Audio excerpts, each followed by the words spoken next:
Labyrinths is brought to you by Knox Robinson Productions. Please consider becoming a patron. For as little as $5 a month, you can listen to Labyrinths ad-free.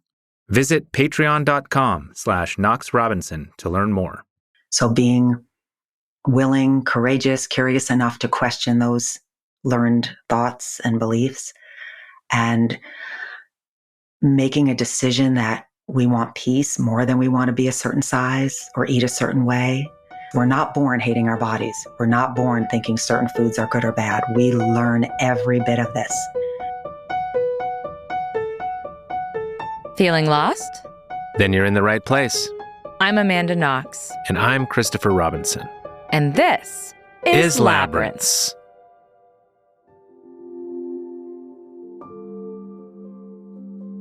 That was the voice of Andrea Wachter, who for many years was trapped in a labyrinth of addiction and eating disorders.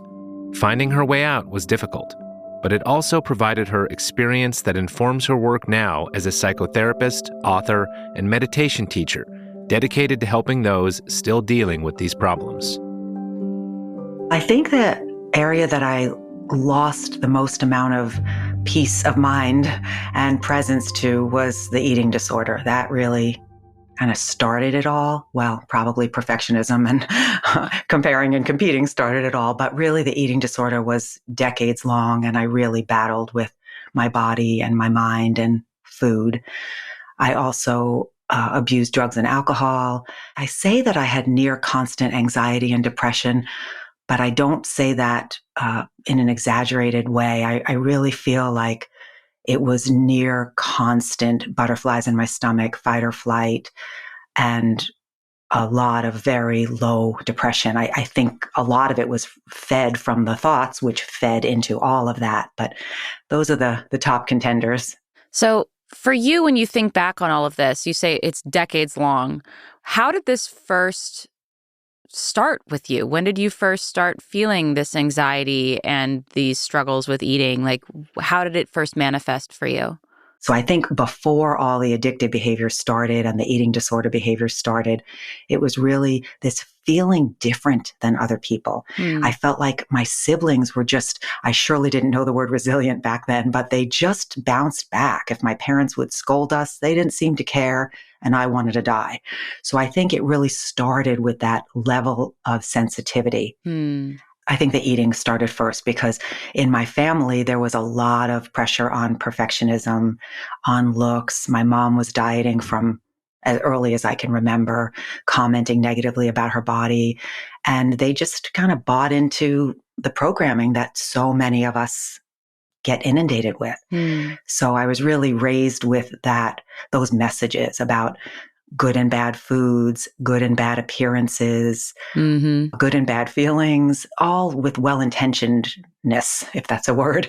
They passed on what they had learned.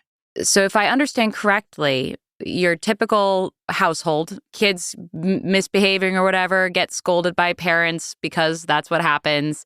But you, as a particularly sensitive person from a very young age, sort of took that in and felt it bodily much more so than your siblings did. And then on top of that, there was your parents and their relationship with themselves. Was it that they were also telling you like you needed to be more of a certain kind of appearance? Or was it simply you observing your mom struggling with her own sense of herself, and then you internalizing and mimicking that same kind of psychological behavior? Both, completely both. My dad, I asked him many years later after I had gotten help, I said, why were you so obsessed with looks and body sizes and my body size? And he kind of thought about it. He never really thought and wondered why. He was just in it, inducted into the programming. And he worked in Manhattan in the garment industry. And he said, all of the sewers who were poor and struggling were fat. And all of the models who were thin and beautiful were rich. And I guess I just thought you'd have a better life if you were thin and looked great. And he was sorry. At the end of his life, he said that was the one regret he had, was how much he pressured me about my body size. So I got it from clear messages. I mean, they paid me to lose weight at certain points and, Oh, wow. put me on diets. And I don't harbor any resentment towards them because I know that they just learned it. They learned it and they passed it on, as so many parents do. Innocently, we don't know until we know. And then I do have a lot of memories of just my mom negatively commenting about her body. She still does. She's in her late 80s, still commenting negatively about her body, and dieting. So, and there was just being put on the diets, joining her and my sister on the diets. So it was both observing and receiving. Did it always feel like something that you were anxious about, like as far back as you remember? Or do you remember there was a distinct like moment when the anxiety turned into, and the sort of dieting and just doing what your parents were telling you turned into a disorder that you had internalized? Yeah, I wonder if there was a turning point. It's funny, one of the reviews I read on this podcast was that more guests say, wow, that was a really good question. Nobody's ever asked me that before. So here I go. Let me see. There were moments, I call them dart in the heart moments, like moments where somebody said something to me where I was teased about my body size or told that a certain food wasn't good. Or a friend actually read in a magazine back then about King Henry VIII or something, that they had vomitoriums and you could eat all you want and then make yourself throw up and not get the calories. And I thought that was brilliant. I mean, I hadn't heard of bulimia back then, but I make myself sound like I'm 90. Back in my day, there wasn't bulimia, but that's how I heard of it. So there were Wow. those turning points of obsessing and good and bad foods, and then just full blown broke bad. And that was the same time that I went on to, found drugs and alcohol. And so it was just really a labyrinth, shall I say. Yeah.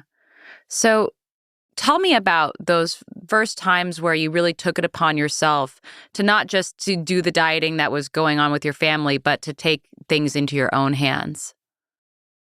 Probably one of the earliest memories was taking diet pills.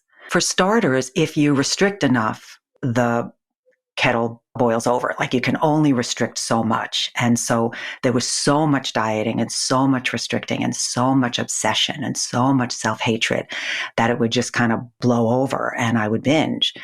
But the word bulimia comes from the word animal-like hunger. And so that's what it felt like. And I remember that it definitely got worse once I moved out. When I was in the house, it was more sneaking drugs and alcohol, sneaking cigarettes, sneak eating the foods that I wasn't supposed to eat, going to friends' houses and eating out of control, that kind of thing. Once I moved out of the house, it was just a out of control free for all. I was like a drug addict with food, just, trying to get my fix. And I didn't know till years later why I was doing that. I was just kept trying not to do that and blaming myself for doing it. When you say behaving like a drug addict with food, what would that look like on a typical day? Oh, we're going in there now. A lot of restricting, dieting, tasteless foods. And then it would be whatever I could get my hands on. So, and it depended on how much I was earning, where I was working at the time. I had lots of different jobs, so it depended on my wallet sometimes. I just have memories. It's so sad. It's so sad to me. Memories of kind of going to the store and kind of pretending that I was shopping for a party, all the foods that I never let myself eat, carbs and basically breads and desserts and snack foods, the things that were no-nos to me. They were forbidden, and eating them out of control, unable to stop. And again, I had no idea why then. This is interesting to me, the going to the store and pretending that you're putting on a party. When you say that, was that like a mindset that you were performing for yourself or for the people around you? There was so much shame in eating and binging and eating the foods that I was literally taught were bad foods. So, there was no intuitive eating back then. There was no health at every size. There was no natural relationship with food and hunger. I was just such a lost little puppy. Mm. So it was just pure shame, sneak eating, pretending I didn't eat. If I was at someone's house and I would, try to have a piece of dessert, then the gates opened and I couldn't stop. So I would sneak, more of the food, and people saying, who ate the whole whatever? And I would, say I didn't eat it or feel shame that I did. Just so much shame. It's amazing that I'm talking about it now publicly because it was my biggest shameful secret. And you kept it all to yourself, or did you have anyone that you talked to about this? Completely kept it to myself. The drugs and alcohol were more socially acceptable. So everybody knew that I was a partier and a drug user. It was actually cool back then, even though I was blacking out and it was out of control. I didn't feel as much shame about that. I did after blackouts, but with the food, I told nobody. I know people must have known because my weight fluctuated, regularly 50, 60 pounds, and food was missing constantly. And I was just out of control, but I don't know who knew back then because nobody confronted me. But the first time someone confronted me, I moved out west from New York thinking if I get away and I move somewhere else and I work with horses and be outside in nature, I'll leave all that behind. But lo and behold, your mind comes with you. So I was working on a ranch and I had a boyfriend at the time, and he left a book about bulimia, about an eating disorder on my nightstand. It was the first time that anybody let on that they knew something. Interesting. Can you tell me what time period we're talking about here? That was, I would say, in my 20s. Okay. And now I'm in my 60s. Okay. Yes, it started in the 70s, and then that was in the 80s. Can we talk about what was going on culturally at the time as well? Like, this wasn't just a problem that you were dealing with personally, even though, like, it was this sort of shameful secret with you. But I feel like when I think back on the 80s, and I look back at all of these incredibly thin representations of women, especially in the public eye. Like, Yes. Was this the time when somebody was saying, like, nothing tastes better than thin? Can you recall what kind of messaging you were seeing out there in the broader world that wasn't just coming from your parents? Like, what is this influence that you're seeing? Oh, yes. There was definitely tons of diet mentality. That was the fat-free craze. Now I guess fat's back in and carbs are out. And I mean, it's just insane. But fats were absolutely forbidden. And I think that was culturally, not just in my family. Mm-hmm. There might have been some books back then, but I wasn't aware of them until this boyfriend left one on my nightstand. And what I did with that was I broke up with him. Oh, So really? that was my response to that. I was not an open camper at that point. But yeah, I don't know. I wasn't aware of any help until I got confronted. He confronted me first. Then I confided in my sister, and then she got scared. And then she apologetically told my family, and then I got treatment. Then I finally got some help. Walk me through all of that, actually. I would love if you could paint a picture of these various scenes that you've just alluded to. So you find the book on your nightstand. What happens next? Well, what happened was I wanted to binge and use drugs over the feelings. Wouldn't have worded it that way back then. Mm-hmm. But looking back, like watching a movie of it, I needed to not feel all that or deal with all that. And I felt ashamed that somebody knew what I was doing. And I just told him I didn't want to be with him anymore. Probably went and either drank or got high and ate a bunch of food and just did that and then went back on a diet, went back to restricting. It was just this, I call it the diet riot roller coaster. And I just kept going on that roller coaster, thinking that the solution was for me to be able to stick to the diet, not knowing that the solution was help for my thoughts and help for my feelings and help for my needs.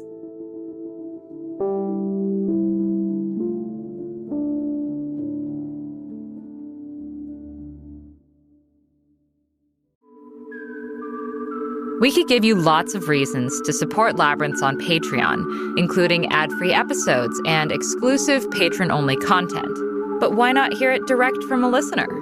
Hi, this is Cannon. I'm a big supporter of the Labyrinths Patreon page because the work that these people do is really thoughtful, and it's one of my favorite podcasts and Patreon accounts in the world. Visit patreon.com/Knox Robinson.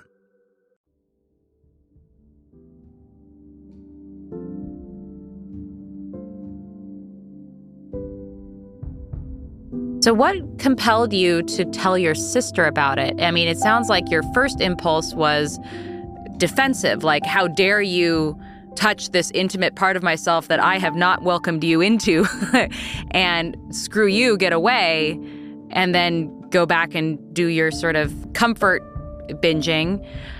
After you had that sort of reaction to your boyfriend, what compelled you to say anything to anyone?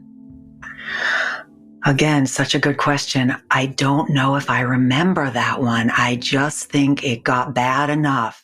It's like, even though I broke up with him and I didn't want to deal with it, and I was so filled with shame, it planted a seed.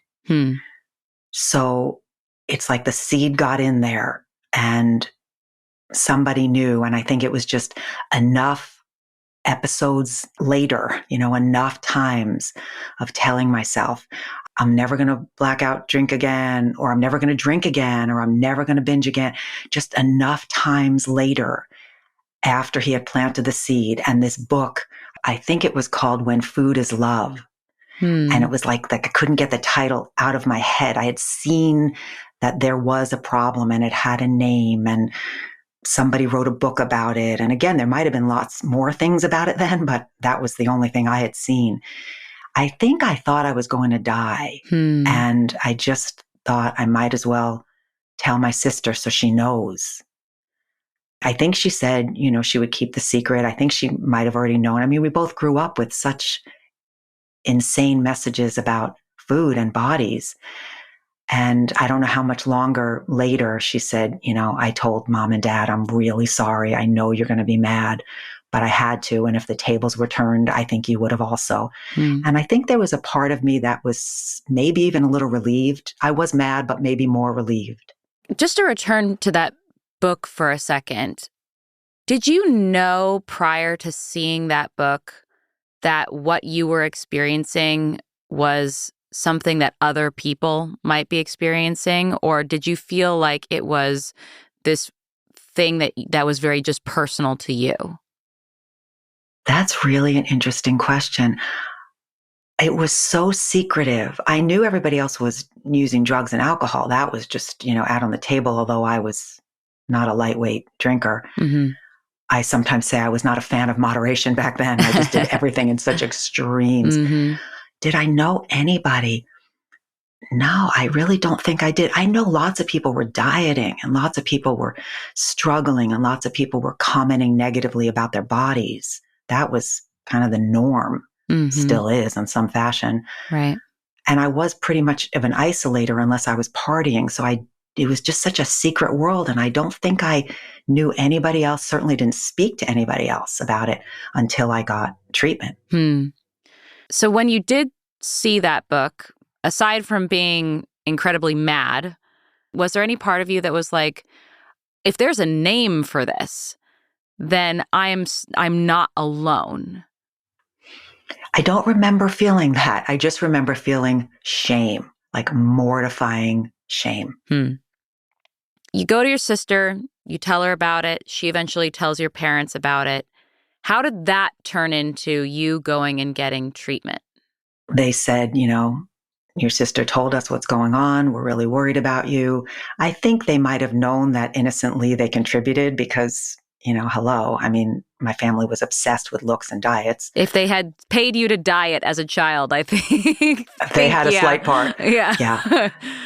So they just said something along the lines of, you need help. Are you willing to get help? Can we get you help? And it was nothing like it is now. Now there's just such an abundance of treatment centers and options, and even to hire somebody or to get help or to Google like where to go and what the options are. And there was just nothing like that. So I started with it was like an outpatient in a hospital groups. And then I did a support group from there and got some therapy. And it was many years before I really really noticeably improved.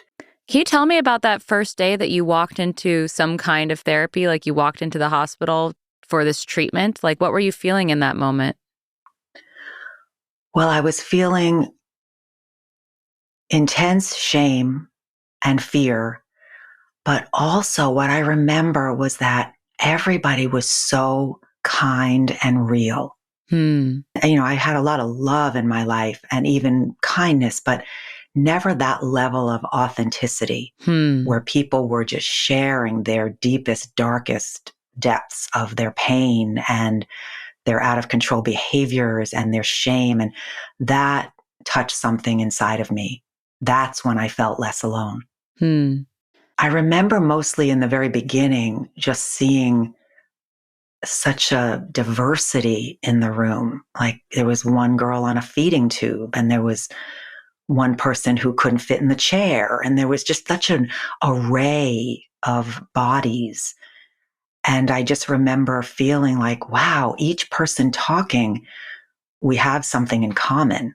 But I just remember being blown away by the diversity of size and yet the commonality of experience.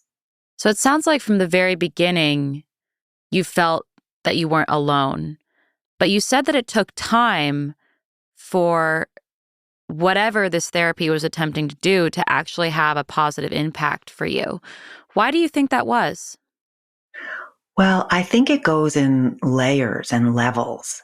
So, struggling with a behavior like that had such deep roots, you can't just stop the behavior. It's like we have to go back to the roots. And for a while, the behavior keeps going, sometimes even rearing its head stronger because you're getting closer to it. So it was like I kept doing the behaviors as I was now addressing the deeper issues. And the behaviors didn't stop right then, but they got different because I became aware of them and I knew I was like onto the causes.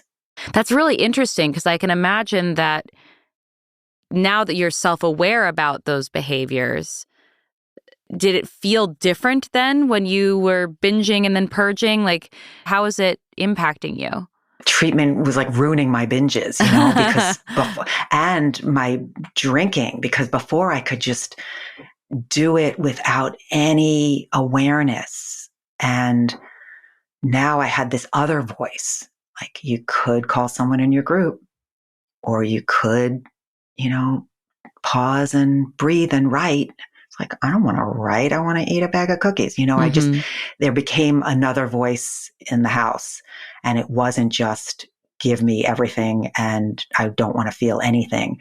It was now that along with I have other choices and there must be other things going on. Can you describe to me how being in treatment impacted your relationships? I think I was more accepting that they knew. I felt supported, but I still felt a lot of shame. When you say the people in my life, the people I was closest to, I think, when I think back on it, I didn't let people in that easily. It was such a shield around me and so much shame. And when I found the support groups and therapy, it was a place where I could be real, but I didn't yet take that out into the world. And not everybody speaks that language, so it's not always appropriate to take that out into the world. Right. So there was kind of two settings, two modes. I was quite an isolator, and I think food and drugs and alcohol were my places that I had gone, and now it was trying to deal with people. Did you know going into the therapy what the root causes of this behavior was? Did you have an inkling, or did you have to discover that along the way? I want to say I did not have an inkling. I really just thought I was out of control with food and drinking, and that I liked drugs. I don't think I felt out of control with drugs. I think I just claimed that I just liked how they made me feel. I really don't think I knew or was willing to know what fed, pun intended, what fed into all of that. But I don't think I really had a clue. So tell me about the breakthrough. When was the first time that you had like a moment of realization that something in your past or in your upbringing or in the ether was contributing to this problem that you were having? Well, I think just like there were many dart in the heart moments that took me down, there were many aha moments that kind of brought some light in. Some of it came from the groups, hearing other people talk about the messages, the pressure, the perfectionism, unmet needs, feelings, unkind thoughts, So I think as I heard it, things resonated. There were many moments where I just started to understand there's more going on here than just me not being able to control my food intake. And then I started to see how restricting was not the answer, it was the problem. That was a huge aha moment. I always thought restricting was the answer, that dieting was the answer, and that if I could just diet, then I would just get to be the appearance I thought I should be, and I would live happily ever after. Where did that sudden moment of realization come from, and how did it happen? It's funny, I remember a different aha on the beach with a friend. Let me see where this one was. I think I was talking to someone in my group, someone who had been further along than I had been. And she said, if you don't stop restricting, you're not going to stop binging. And she said something like, doing these behaviors is hard and not doing them is hard, but not doing them is the way out. And that really stuck with me. What is the other aha moment that you remember on the beach? I was walking with a friend and I had had some behavioral healing at that point where I wasn't binging, I wasn't purging, I wasn't restricting as much as I had been. And I just said to her, and when I say this, it seems so simplistic, but I couldn't have done it a moment before I did it. But I just said to her something like, I am so tired of hating my body. And she said, well, then knock it off. And I said, okay. It was just this moment like, okay. I would not say that to a client who comes in and tells me they have body obsession. We'll just knock it off, but at a certain time, after a certain amount of working on things, I found like, yeah, I can make a decision to knock it off. I don't want to spend my whole life judging this poor body. Did it feel like your body was the problem and your mind was in charge? It wasn't sort of mastering control of your body, or did it feel like your body was in charge and your mind was a slave to your body? Like, how is that relationship between mind and body and thoughts and, the manifestation of your body that was its physical self? Well, I definitely thought my body was the problem. 100% convinced of that. And the culture fed that. Not to be punny again, but it does. I mean, it feeds it. It teaches us. It's not even subtle. Now there's some hope, and now there's some help, and now there's some movements. But back then, there was nothing except wanting freedom, which is everything. But that wasn't enough for me. Right. So my thoughts fed into my behaviors. And then I had thoughts about the behaviors. It was just this painful cycle. When did you figure out that your body wasn't the problem? Oh, that's a good one. Again, little moments of chipping away at the hatred, that conversation with that friend. And I went to a healing workshop to get credits to keep your get a license and such. Very, very early in becoming a therapist. And it was all these women working in the field of eating disorders.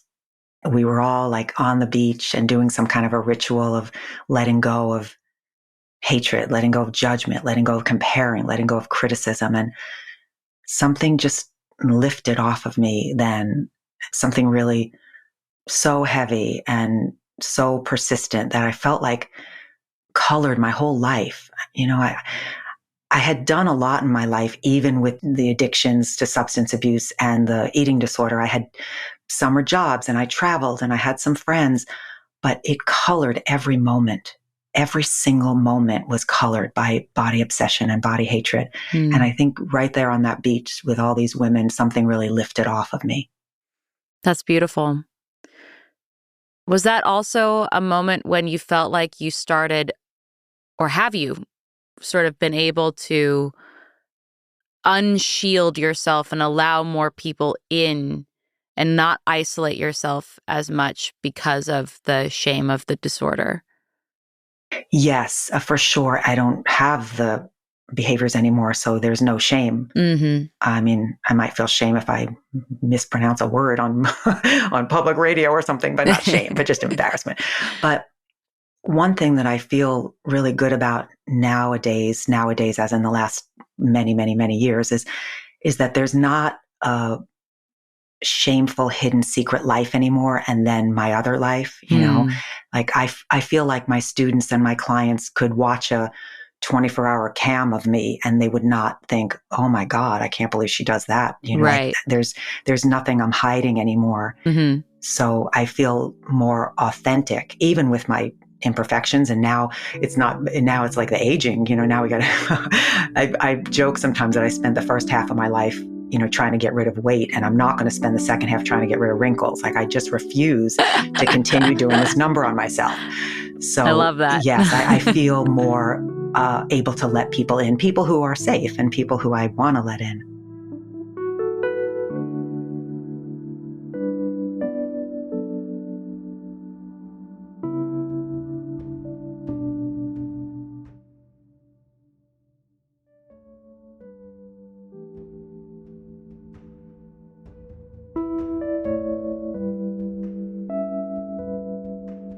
What made you decide you wanted to be a therapist?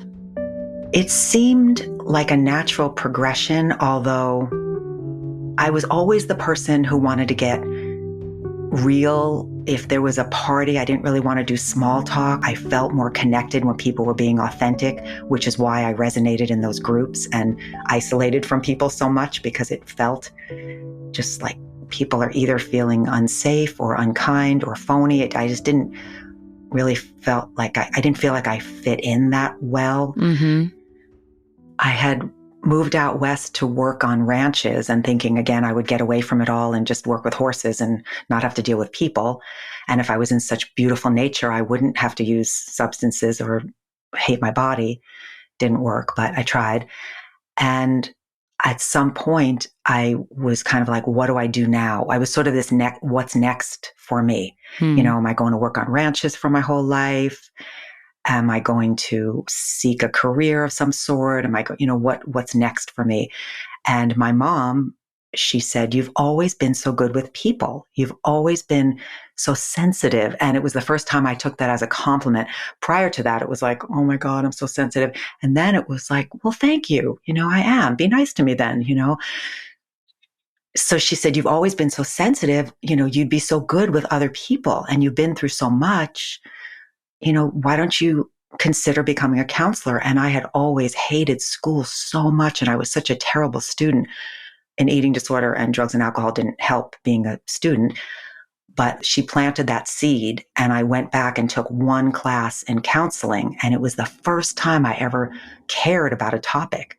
And here I was taking something that was actually interesting to me. So that's when it began.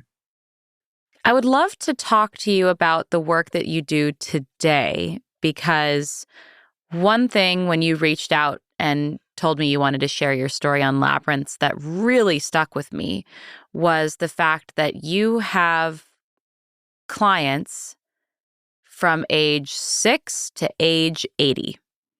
I admit, I was shocked to hear that a 6-year-old could have body dysmorphia to that extent.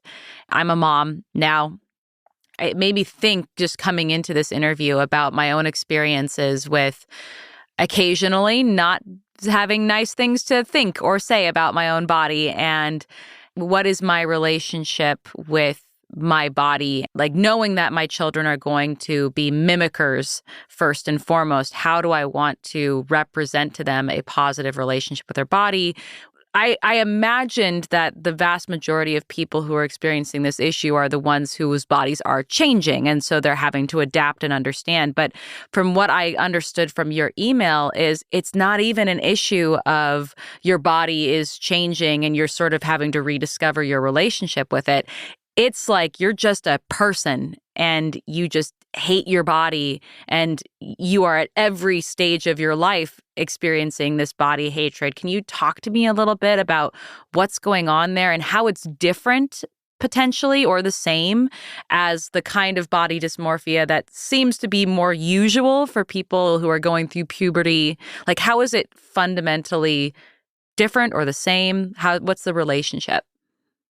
Well, I think there was a time when it was traditionally a female problem, and it was traditionally maybe a younger female problem from the changing times of adolescence. Mm-hmm. I think social media has changed a lot of that. I think getting passed on innocently from parents over the years has changed that. When I was early in my practice, I've been in private practice for over 30 years now, or about 30-ish years. And the vast majority of the people I saw were young adults, some teens, and then adults. And once social media came on the scene, it started changing. And the age range started getting younger and younger. And some people are tortured their whole lives. Wow. I've seen people in their late 80s still tortured, still feeling guilty if they eat dessert, still hating their bodies. This culture just does a number on us. And it's tragic because we miss out on so many moments of life. Hating our bodies, wishing our bodies were different, at war with food groups. So yes, I really became passionate about early prevention because the sooner you can help someone, the chances are decreased that they'll veer down that path as low. However, we're up against social media and the world and school. And so sometimes it has felt like, oh my gosh, I'm just, I'm going up against that. How am I going to help someone? Once smartphones came on the scene, I became really devoted to trying to reach more people than I could in my little office, one person or one family at a time. That's when I started, with the books and the courses and meditations, just trying to reach more people because it is just rampant. And sometimes I think about, like, if something happens in the world. I remember when 9/11 happened and people were jumping out of the buildings and just the horror. And I remember thinking, I wonder if they hated their body this morning, or I wonder if they skipped breakfast because they didn't think they should eat. And like, how much time, we're here for such a limited time, and we don't have to, we get to choose if we want to take back our power and our quality of life by making peace with food and body. And if it's a deep-rooted issue, it's not that easy of just saying the words. It takes work. It takes digging. Well, maybe you can tell me a little bit, like, what does early prevention look like? You mentioned meditation, so I'm curious to know how meditation plays into all of this, because I'm all about that meditation. But what other kinds of exercises or thought experiments are you offering people that is going to help them get out of that, being stuck in that mindset of self-hatred? Well, many, many paths to go down for that. Some of it is, I call it a four-legged table and trying to have a stable table. And so, the avenue of working with your mind, questioning your thoughts, questioning the idea that the problem is your body, and learning that the problem is your thinking. Then questioning the shame that you learned this. We're not born hating our bodies. We're not born thinking certain foods are good or bad. We learn every bit of this. So being willing, courageous, curious enough to question those learned thoughts and beliefs, and making a decision that we want peace more than we want to be a certain size or eat a certain way. So there's questioning the thoughts. That's one avenue. Then there's dealing with the feelings, learning how to have a relationship with your emotions where you meet them, you tend to them like you would with your child. Your child's crying, you hold the child rather than tell it shouldn't cry. Or a child's mad, a conscious, loving parent welcomes the anger and says, tell me all about it. Teaches the child how to feel angry in a healthy, safe way rather than stuff it down with messages or substances, food, diets. So there's dealing with the thinking, there's dealing with the feelings. Then there's dealing with the relationship with food, learning what you like and what you love and when you're hungry. And that can be so buried. I remember when I first started learning about intuitive eating and I thought, this does not feel intuitive at all. Like I had no clue, but it's in there. It's just buried by beliefs and unkind, unhelpful thoughts. So learning how to reclaim your relationship with food and your body. And then there's quieting the mind. That's kind of the other piece that you mentioned. I end at the beginning, quieting your mind. And that's different for everyone. And we can't always quiet our mind if it's outrageously loud, but we can begin to practice, whether that's a guided meditation or watching your breath or noticing what's actually factually here rather than lost in, the mind movies. At what point did you feel the most lost? And what was it that helped you find your way again? What period I felt the most lost was full on bulimia, restricting, binge eating, blackout drinking, daily drug use, just completely lost. It feels like I'm talking about another person. It was just such a dark hole. What does it look like now on the other side? You say that you almost don't recognize that person that you were. What does it look like on the outside of the labyrinth? Lots of moments of freedom and peace and presence and joy, welcoming emotions when they come up, not stuffing them down, eating delicious food whenever I'm hungry. Sometimes forgetting about, like recently I bought my husband bought some cookies and I had a few, and then he said a week or so later, do you want to get in on any of these? Or, they're almost out. I'm going to finish them. And I forgot that they were there. I mean, I couldn't have even been in the same house as cookies without finishing them off and hating myself. Just eating. I love sometimes that. Even forgetting a little bit, That's like such amazing like moment of capture of like, oh, there are cookies in my house and I forgot about them. Like that is like, I almost got chills from that knowing. Yeah, like mic drop. Yeah. Not only, and I enjoyed a few and then I forgot about them. Sometimes one of my favorite snacks is potato chips. And sometimes I'll just, stand in the kitchen and just grab a handful of potato chips and have a snack. And sometimes I think back and I think I either didn't let myself have potato chips or ate the entire bag. I was so unfriendly with potato chips.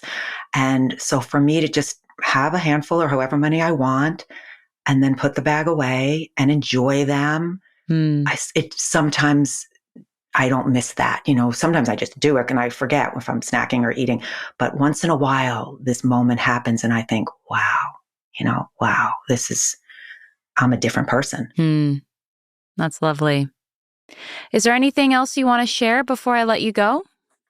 I want to say that not everybody gets as low as I got, and you still deserve help. Even if someone doesn't have a full-blown eating disorder or a full-blown, battle with substances, it's still not a quality life to hate your body or battle with certain food groups or compare or compete or, look at what someone else is eating or look at what you think you should be eating or reading from a doctor or a book to tell you what to eat rather than you asking your body what to eat. So even if you don't have a full-blown eating disorder, you still deserve help if you're struggling, and there is still help. It doesn't have to be as low as I went. You can find Andrea's writing at andreawachter.com, and her meditation courses can be found on YouTube or on the Insight Timer app. In the meantime, get lost with us. Find us on Twitter, @AmandaKnox. @ManUnderBridge. You can learn more about our work and how to support it at AmandaKnox.com. And if you've been binging on Labyrinths, please don't get help. That's the one binge we support. Instead, tell your friends, share on social media, and leave us a 5-star review. Labyrinths is brought to you by Knox Robinson Productions. This episode was written and produced by us. Our managing producer is Andre Sapp, our production assistant is Charlie Darnell, and our theme music is by Josh Budo-Karp.